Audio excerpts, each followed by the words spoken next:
ಎಲ್ರಿಗೂ ನಮಸ್ಕಾರ. Welcome back to Smita Hosadurga YouTube channel. ಹಾಗೆ ನಾನು ಡೈಲಿ ಕುಕಿಂಗ್ ಬ್ಲಾಗ್ಗೆ ಸ್ವಾಗತ. ನಾನಿವತ್ತು ನಾಟಿ ಸ್ಟೈಲಲ್ಲಿ ಡಾಬಾಗಳಲ್ಲಿ ಮಾಡೋ ಅಂಥ ಮಟನ್ ಚಾಪ್ಸ್ನ ಮನೇಲೆ ಹೇಗೆ ಮಾಡ್ಕೊಳ್ಳೋದು ಅಂತ ತೋರಿಸ್ತಾ ಇದ್ದೀನಿ. ಮುದ್ದೆಗಂತೂ ತುಂಬಾ ಚೆನ್ನಾಗಿರುತ್ತೆ. ಮುದ್ದೆಗೆ ಇಷ್ಟ ಆಗಿಲ್ಲ ಅಂತ ಅಂದರೆ ಚಪಾತಿ, ರೊಟ್ಟಿ ಅಥವಾ ಅನ್ನಕ್ಕೂ ಕೂಡ ತುಂಬಾ ಚೆನ್ನಾಗಿರುತ್ತೆ. ಟ್ರೈ ಮಾಡಿ ನೋಡಿ. ನಾನಿವತ್ತು ಮುದ್ದೆ ಜೊತೆ ಮಟನ್ ಚಾಪ್ಸ್ನ ಮಾಡಿದ್ದೆ. ಹೇಳಿ ಮಾಡಿಸಿದ ಕಾಂಬಿನೇಷನ್ ಅಂತಲೇ ಹೇಳ್ಬೋದು. ನನಗಂತೂ ತುಂಬಾ ಇಷ್ಟ ಆಯಿತು. ನಿಮಗೂ ಕೂಡ ಇಷ್ಟ ಆಗುತ್ತೆ ಅನ್ಕೋತೀನಿ. ಸೊ ಇವಾಗ ಲೇಟ್ ಮಾಡೋದು ಬೇಡ, ನಾಟಿ ಸ್ಟೈಲಲ್ಲಿ ಡಾಬಾದಲ್ಲಿ ಸಿಗುವಂಥ ಮಟನ್ ಚಾಪ್ಸ್ ಹೇಗೆ ಮಾಡೋದಂತ ನೋಡ್ಕೊಂಡು ಬರೋಣ.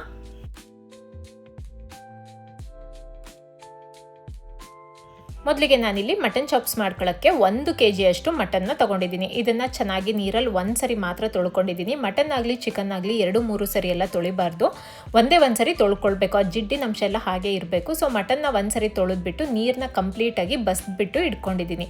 ಇನ್ನು ಈ ಕಡೆ ಒಂದು ಪ್ಯಾನಿಗೆ ಒಂದು ಅರ್ಧ ಚಮಚ ಎಣ್ಣೆನ ಹಾಕ್ಕೊಳ್ತಾ ಇದ್ದೀನಿ. ಎಣ್ಣೆ ಚೆನ್ನಾಗಿ ಬಿಸಿಯಾದ ನಂತರ 2 ಕಟ್ ಮಾಡಿರೋ ಈರುಳ್ಳಿನ ತೊಗೊಂಡಿದ್ದೀನಿ. ಚಿಕ್ಕ ಸೈಜಿಂದ 2 ತೊಗೊಂಡಿದ್ದೀನಿ, ದೊಡ್ಡದಾದರೆ 1 ಸಾಕು. ಈರುಳ್ಳಿ ಜಾಸ್ತಿ ಹಾಕಿದ್ರೆ ನೀರು ಹೊಡೆದ್ಬಿಡುತ್ತೆ ಸಾರು ಅಥವಾ ಚಾಪ್ಸು. ಸೊ ಈರುಳ್ಳಿ ಆದಷ್ಟು ಕಡಿಮೆನೇ ಹಾಕ್ಕೊಳ್ಬೇಕು. ಇನ್ನು ನಾನಿಲ್ಲಿ ಒಂದು 7 ಹಸಿಮೆಣಸಿನ್ಕಾಯಿನ ತೊಗೊಂಡಿದ್ದೀನಿ. ಇದು ಖಾರ ಇರೋದ್ರಿಂದ ಕಡಿಮೆನೇ ತೊಗೊಂಡಿದ್ದೀನಿ. ನಿಮಗೆ ಖಾರ ಎಷ್ಟು ಬೇಕೋ ನೋಡಿಬಿಟ್ಟು ನೀವು ಹಸಿಮೆಣಸಿನ್ಕಾಯಿನ ಹಾಕ್ಕೊಳ್ಳಿ. ಖಾರದ ಪುಡಿ ಏನು ಹಾಕ್ತಾ ಇರೋದ್ರಿಂದ ಹಸಿಮೆಣಸಿನ್ಕಾಯಲ್ಲೇ ಖಾರ ಎಷ್ಟು ಬೇಕೋ ಅಷ್ಟು ನೋಡಿ ಹಾಕ್ಕೊಳ್ಬೇಕು.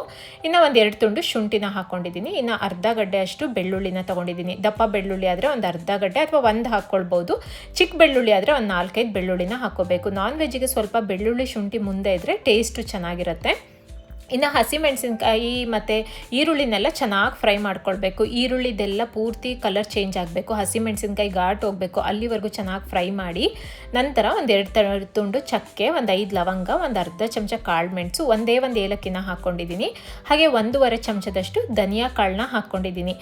ಧನಿಯಾ ಕಾಳು ಇಲ್ಲ ಅಥವಾ ಕೊತ್ತಂಬರಿ ಪುಡಿನ ಹಾಕ್ಕೊಳ್ತೀವಿ ಅಂದರೆ ರುಬ್ಲಿಕ್ಕೆ ಹಾಕ್ಕೊಳ್ಬೋದು. ಈ ರೀತಿ ಮಾಡೋದ್ರಿಂದ ಫ್ರೆಶ್ ಆಗಿ ಚೆನ್ನಾಗಿರುತ್ತೆ. ಮಸಾಲ ಕಂಪ್ಲೀಟಾಗಿ ಹುರಿದ್ಬಿಟ್ಟು ಮಾಡೋದ್ರಿಂದ, ಹಾಗಾಗಿ ನಾನು ಧನಿಯಾ ಕಾಳನ್ನೇ ಹಾಕ್ಕೊಂಡಿದ್ದೀನಿ. ಇನ್ನು ಒಂದು ಅರ್ಧ ಚಮಚ ಹುರ್ಗಡ್ಲೆನ ತೊಗೊಂಡಿದ್ದೀನಿ. ಹುರ್ಗಡ್ಲೆ ಆಪ್ಷನಲ್ಲೂ ಬೇಕಿದ್ರೆ ಹಾಕ್ಕೊಳ್ಬೋದು, ಇಲ್ಲಾಂದರೆ ಸ್ಕಿಪ್ ಕೂಡ ಮಾಡ್ಬೋದು. ಸೊ ಇದೆಲ್ಲ ಹಸಿ ವಾಸನೆ ಹೋಗೋವರೆಗೂ ಚೆನ್ನಾಗಿ ಫ್ರೈ ಮಾಡ್ಕೊಳ್ಬೇಕು. ಹುರ್ಗಡ್ಲೆ ಹಾಕೋದ್ರಿಂದ ಸಾರು ಥಿಕ್ನೆಸ್ಸು ಗಟ್ಟಿ ಬರುತ್ತೆ, ಹಾಗಾಗಿ ನಾನು ಹಾಕಿದ್ದೀನಿ. ಬೇಕಿದ್ರೆ ಹಾಕ್ಕೊಳ್ಳಿ, ಇಲ್ಲಾಂದರೆ ಸ್ಕಿಪ್ ಮಾಡಿ.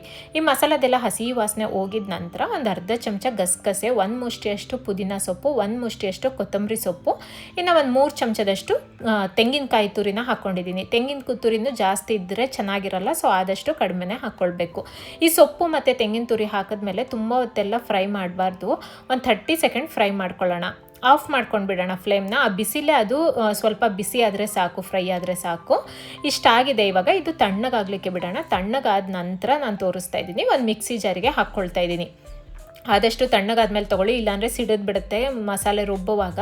ಇನ್ನು ಇದಕ್ಕೆ ಸ್ವಲ್ಪ ನೀರನ್ನು ಹಾಕ್ಕೊಳ್ಳೋಣ. ಇನ್ನೇನು ಹಾಕ್ಕೊಳ್ಳೋದು ಬೇಡ. ಇದಕ್ಕೆ ಎಲ್ಲ ಮಸಾಲ ನಾವು ಆಲ್ರೆಡಿ ಹುರಿದ್ಬಿಟ್ಟೆ ಹಾಕಿರೋದ್ರಿಂದ ಮತ್ತೇನು ಆ್ಯಡ್ ಮಾಡ್ಕೊಳ್ಳೋದು ಬೇಡ.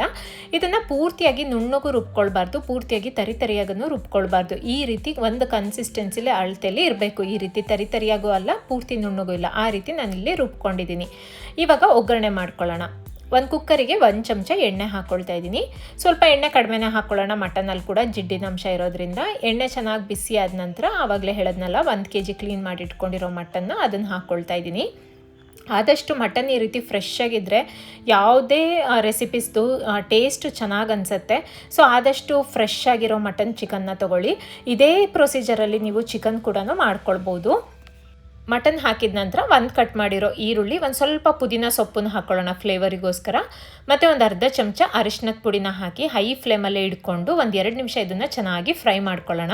ಅದು ಪೂರ್ತಿ ಮಟನ್ನಿಗೆ ಸ್ವಲ್ಪ ಇದು ಉಪ್ಪು ಮತ್ತು ಅರಿಶಿನ ಎಲ್ಲ ತಾಕ್ಕೊಳ್ಬೇಕು. ಅದು ಅಲ್ಲಿವರೆಗೂ ಚೆನ್ನಾಗಿ ಫ್ರೈ ಮಾಡ್ಕೊಳ್ಬೇಕು. ನಾನಿಲ್ಲಿ ಫಸ್ಟು ಉಪ್ಪೇ ಹಾಕ್ಕೊಂಡಿಲ್ಲ, ಈಗ ಉಪ್ಪನ್ನು ಸೇರಿಸ್ಕೊಳ್ತೀನಿ. ಒಂದು 2 ನಿಮಿಷ ಚೆನ್ನಾಗಿ ಫ್ರೈ ಮಾಡಿದ ನಂತರ ಉಪ್ಪನ್ನು ಸೇರಿಸ್ಕೊಳ್ತೀನಿ. ಇವಾಗ ಒಂದ್ಸರಿ ಎಲ್ಲದನ್ನು ಚೆನ್ನಾಗಿ ಮಿಕ್ಸ್ ಮಾಡ್ಕೊಳ್ಳೋಣ. ಅದು ಚೆನ್ನಾಗಿ ಕಂದ್ರಬೇಕು ಮಟನ್. ಈರುಳ್ಳಿ ಮತ್ತು ಉಪ್ಪು ಅರಿಶಿನ ಪುಡಿಲೆಲ್ಲ ಚೆನ್ನಾಗಿ ಮಟನ್ ಗೋಲಿಸ್ಕೊಳ್ಬೇಕು, ಆವಾಗ ಅದಕ್ಕೆ ಉಪ್ಪು ಖಾರ ಚೆನ್ನಾಗಿ ಹತ್ಕೊಳ್ಳುತ್ತೆ. ಈಗ ಒಂದು ಲಿಡ್ನ ಕ್ಲೋಸ್ ಮಾಡಿ ಮಟನ್ನ ಒಂದು 1/4 ಭಾಗ ಬೇಯಿಸ್ಕೊಳ್ಳೋಣ. ಅಂದರೆ ಒಂದು 10-12 ನಿಮಿಷ ಬೇಯಿಸ್ಕೊಳ್ಳೋಣ. ಅದರಲ್ಲೇ ನೀರು ಬಿಟ್ಕೊಂಡು ಬೆಂದ್ಕೊಳ್ಳುತ್ತೆ. ಒಂದು 10-12 ನಿಮಿಷ ಆದ ನಂತರ ತೋರಿಸ್ತಾ ಇದ್ದೀನಿ ನೋಡಿ, ಇಲ್ಲಿ ಮಟನ್ ಒಂದು 1/4 ಭಾಗ ಬೆಂದಿದೆ, ನೀರೆಲ್ಲ ಬಿಟ್ಕೊಂಡಿದೆ. ಆದರೆ ಈ ನೀರಿರುವಾಗಲೇ ಮಸಾಲನ ಹಾಕ್ಕೊಂಡ್ರೆ ಟೇಸ್ಟ್ ಹತ್ತಲ್ಲ, ಖಾರ ಎಲ್ಲ ಹತ್ತೋದಿಲ್ಲ ಪೀಸ್ಗಳಿಗೆ. ಹಾಗಾಗಿ ನೀರನ್ನು ಕಂಪ್ಲೀಟಾಗಿ ಹಿಂಗಿಸ್ಕೊಳ್ಬೇಕು. ಹೈ ಫ್ಲೇಮಲ್ಲಿ ಇಟ್ಕೊಂಡು ಚೆನ್ನಾಗಿ ಗೋಲಿಸ್ಕೊಂಡು ನೀರೆಲ್ಲ ಬತ್ತಿದ ಮೇಲೆ ರುಬ್ಬಿಟ್ಕೊಂಡಿರೋ ಮಸಾಲನೆಲ್ಲ ಹಾಕ್ಕೊಳ್ತಾ ಇದ್ದೀನಿ. ಜಾರಿಗೆ ಸ್ವಲ್ಪ ನೀರನ್ನು ಸೇರಿಸ್ಬಿಟ್ಟು ಹಾಕ್ಕೊಳ್ತಾ ಇದ್ದೀನಿ. ಇವಾಗ ಒಂದ್ಸರಿ ಮಿಕ್ಸ್ ಮಾಡ್ಕೊಳ್ಳೋಣ, ಆಮೇಲೆ ನೋಡಿಬಿಟ್ಟು ನೀರನ್ನು ಸೇರಿಸ್ಕೊಳ್ಳೋಣ. ಮಟನ್ನಿಗೆ ಪೂರ್ತಿಯಾಗಿ ಮಸಾಲ ಹೊಂದ್ಕೊಳ್ಳೋವರೆಗೂ ಚೆನ್ನಾಗಿ ಮಿಕ್ಸ್ ಮಾಡಿಕೊಂಡು ಕನ್ಸಿಸ್ಟೆನ್ಸಿಗೆ ಸರಿಯಾಗಿ ನೀರನ್ನು ಹಾಕ್ಕೊಳ್ಬೇಕು. ನಾನಿಲ್ಲಿ ಮುದ್ದೆಗೆ ಮತ್ತು ಅನ್ನಕ್ಕೆ ಮಾಡ್ಕೊಳ್ಳೋದ್ರಿಂದ ಸ್ವಲ್ಪ ತೆಳುಗೆನೆ ಮಾಡ್ಕೊಳ್ತೀನಿ.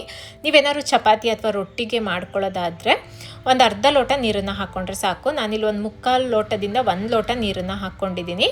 ಇವಾಗ ಒಂದ್ಸರಿ ಎಲ್ಲದನ್ನು ಚೆನ್ನಾಗಿ ಮಿಕ್ಸ್ ಮಾಡ್ಕೊಳ್ಳೋಣ. ಇಲ್ಲ ಅಂದರೆ ನೀವು ಇನ್ನೊಂದು ರೀತಿ ಆದರೂ ಮಾಡ್ಕೊಳ್ಬೋದು. ಈ ರೀತಿ ಮುಂಚೆ ಸ್ವಲ್ಪ ನೀರನ್ನು ಹಾಕಿ ಇದನ್ನು ಮುದ್ದೆಗೆ ಮಾಡಿಕೊಂಡು ನೆಕ್ಸ್ಟ್ ಡೇ ಅಥವಾ ನೆಕ್ಸ್ಟ್ 2ನೇ ಸರಿ ನೀವು ತಿನ್ನುವಾಗ ಚಪಾತಿ ಅಥವಾ ರೊಟ್ಟಿನ ಮಾಡ್ಕೊಳ್ಬೋದು. ಅವಾಗ ಇನ್ನೂ ಕುದ್ದಿ ಚೆನ್ನಾಗಿರುತ್ತೆ, ಗಟ್ಟಿನೂ ಆಗಿರುತ್ತೆ. ನಾನು ಹಾಗೆ ಮಾಡೋದು. ಹಾಗಾಗಿ ಫಸ್ಟು ಮುದ್ದೆಗೆ ಎಷ್ಟು ಬೇಕೋ ಅಷ್ಟು ನೋಡಿಬಿಟ್ಟು ನೀರನ್ನು ಹಾಕ್ಕೊಂಡಿದ್ದೀನಿ. ಆಮೇಲೆ ಗಟ್ಟಿ ಆದಮೇಲೆ ಚಪಾತಿನ ಮಾಡ್ಕೊಳ್ತೀನಿ. ಈಗ ಮಟನ್ನ ಎಷ್ಟು ಬೇಯಿಸ್ಕೊಳ್ಬೇಕೋ ಅಷ್ಟು, ಅಂದರೆ ಮಟನ್ ಡಿಪೆಂಡ್ಸ್ ಅದು ಎಷ್ಟು ವಿಸಲ್ ಹಾಕಿಸ್ಕೊಳ್ಬೇಕು ಅಂತ. ನಂದಿಲ್ಲಿ ಎಳೆ ಮಟನ್ ಆಗಿರೋದ್ರಿಂದ ಒಂದು 3 ರಿಂದ 4 ವಿಸಲ್ನ ಕೂಗಿಸ್ಕೊಂಡಿದ್ದೀನಿ ನಾನು. ಒಂದು 4 ವಿಸಲ್ ಆದ ನಂತರ ತೋರಿಸ್ತಾ ಇದ್ದೀನಿ ನೋಡಿ. ಇಲ್ಲಿ ಮಟನ್ ಎಲ್ಲ ಸಾಫ್ಟಾಗಿ ಚೆನ್ನಾಗಿ ಬೆಂದಿದೆ. ನಾನು ಇವಾಗ ಮುದ್ದೆಗೆ ಮಾಡ್ಕೊಂಡಿದ್ದೀನಿ. ರಾತ್ರಿ ಊಟಕ್ಕೆ ನಾನು ಇದಕ್ಕೆ ಚಪಾತಿ ಮಾಡ್ಕೊಳ್ತೀನಿ. ಆವಾಗ ಇನ್ನೂ ಸ್ವಲ್ಪ ಗಟ್ಟಿಯಾಗಿರುತ್ತೆ, ಚೆನ್ನಾಗಿರುತ್ತೆ ಕುದ್ಬಿಟ್ಟು. ಸೊ ಮುದ್ದೆ ಜೊತೆ ಅಂತೂ ಮಸ್ತ್ ಕಾಂಬಿನೇಷನ್ ಅಂತಲೇ ಹೇಳ್ಬೋದು. ಜೊತೆಲಿ ಸ್ವಲ್ಪ ಸೌತೆಕಾಯಿಯೋ ಅಥವಾ ಮೊಸರು ಬಜ್ಜಿ ಏನಾದ್ರು ಇಟ್ಕೊಂಡು ತಿಂತಾ ಇದ್ದರೆ ಇದಕ್ಕಿಂತ ಬೆಸ್ಟ್ ಊಟ ಇನ್ನೊಂದಿಲ್ಲ. ಸೊ ಈ ರೆಸಿಪಿನ ನೀವು ಟ್ರೈ ಮಾಡಿ ನೋಡಿ, ಖಂಡಿತವಾಗ್ಲೂ ಇಷ್ಟ ಆಗುತ್ತೆ. ಇಷ್ಟ ಆದರೆ ನಿಮ್ಮ ಫ್ರೆಂಡ್ಸಿಗೆ ಫ್ಯಾಮಿಲೀಸಿಗೆಲ್ಲ ಶೇರ್ ಮಾಡಿ. ಹಾಗೆ ಲೈಕ್ ಮತ್ತು ಕಮೆಂಟ್ ಕೊಡೋದನ್ನು ಕೂಡ ಮರಿಬೇಡಿ. ಯಾರೆಲ್ಲ ನನ್ನ ಚಾನಲ್ನ ಹೊಸದಾಗಿ ನೋಡ್ತಾ ಇದ್ದೀರೋ ಅವರೆಲ್ಲ ಈಗಲೇ ಹೋಗಿ ಸಬ್ಸ್ಕ್ರೈಬ್ ಮಾಡಿ, ಪಕ್ಕದಲ್ಲಿರೋ ಬೆಲ್ ಐಕನ್ನ ಪ್ರೆಸ್ ಮಾಡಿ. And thank you for watching.